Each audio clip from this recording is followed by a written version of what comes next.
I'm here in North Carolina. It's July of 2026. We've just finished commemorating, celebrating our 250th anniversary in Philadelphia.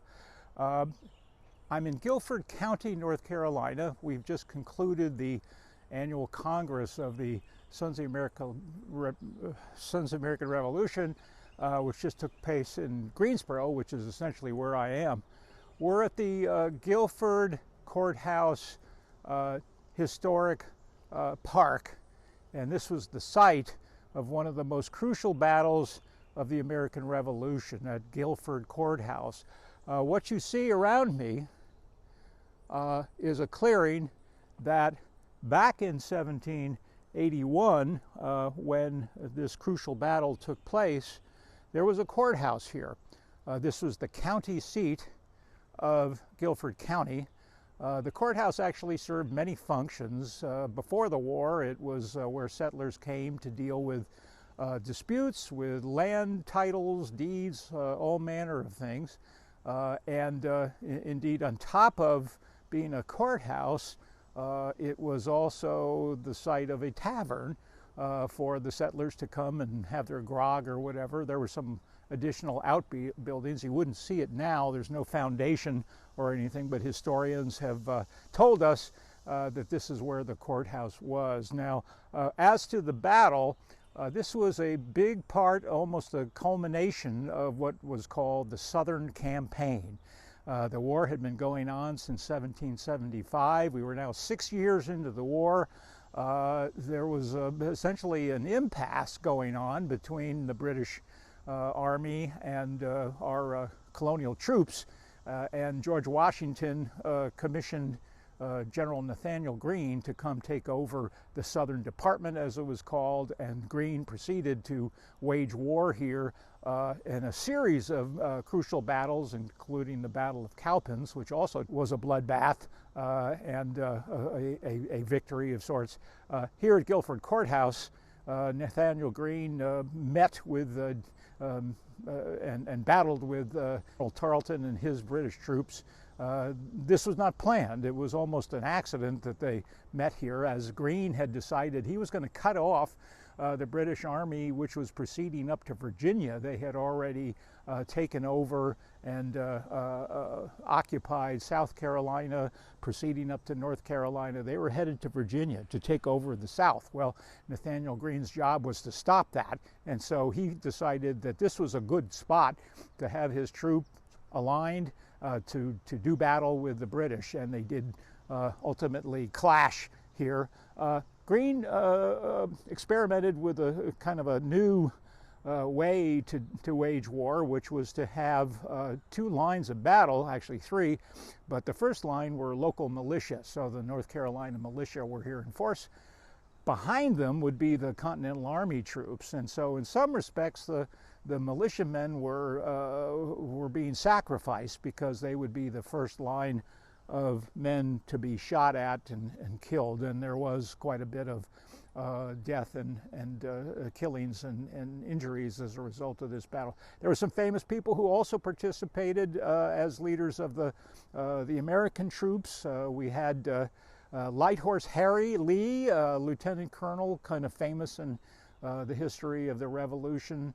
William Washington was here and actually played a crucial role. He was a cousin of General George Washington, and he gets very little credit for his battlefield heroics here at Guilford Courthouse, but he was an instrumental leader of his military unit and helped us to wage that battle. We did not win the battle. It was, it was a battle in which, per Nathanael Greene's theory of warfare, he wanted to save his troops, but he also wanted to inflict massive injuries on the enemy, and that's what he did.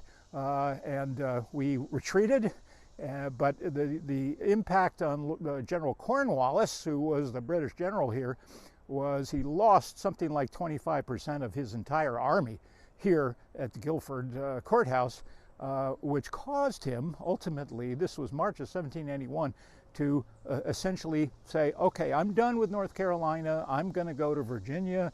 Where did he go? Yorktown. the culminating battle of the American Revolution, where he ultimately surrendered to the Americans, and for all intents and purposes, the war was over. Thank you, Nathanael Greene, for causing that cause and effect to take place. We're going to see his monument in a few minutes.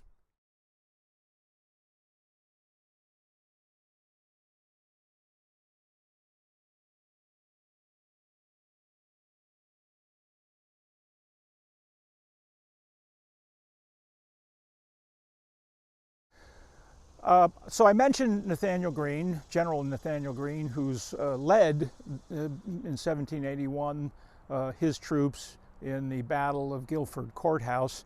On the site here of Guilford Courthouse National Park, behind me is a gigantic statue of the general commemorating his warfare exploits and his winning strategies at this battle. Again, as I said before, it culminated in a retreat, but the casualties he inflicted and he and his troops inflicted really did lead to Lord Cornwallis's traveling up to Yorktown and ultimately fighting that battle, losing that battle, and surrendering to the American Continental Army.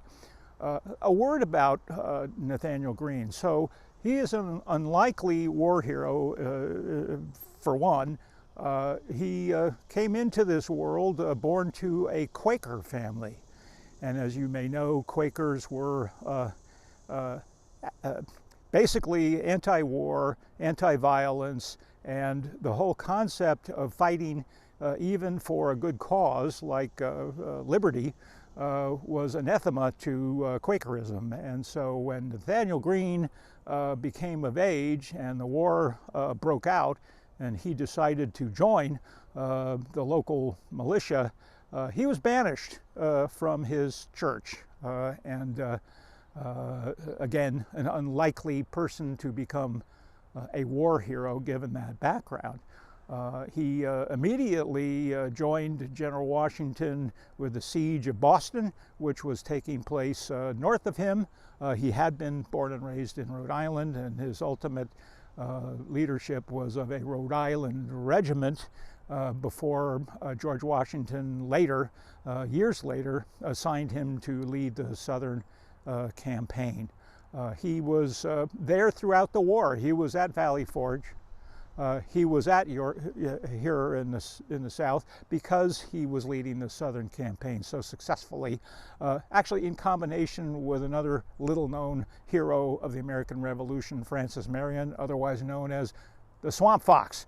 The two of them partnered, if you will, the Swamp Fox in South Carolina, Nathanael Greene here in North Carolina. Lafayette was involved here too, chasing the troops, being chased by the British troops. So the Southern campaign, the Southern theater of war, was the critical flashpoint, and effectively the war was won in the South. It was won at Yorktown, certainly, but the prelude to Yorktown was here in the Carolinas.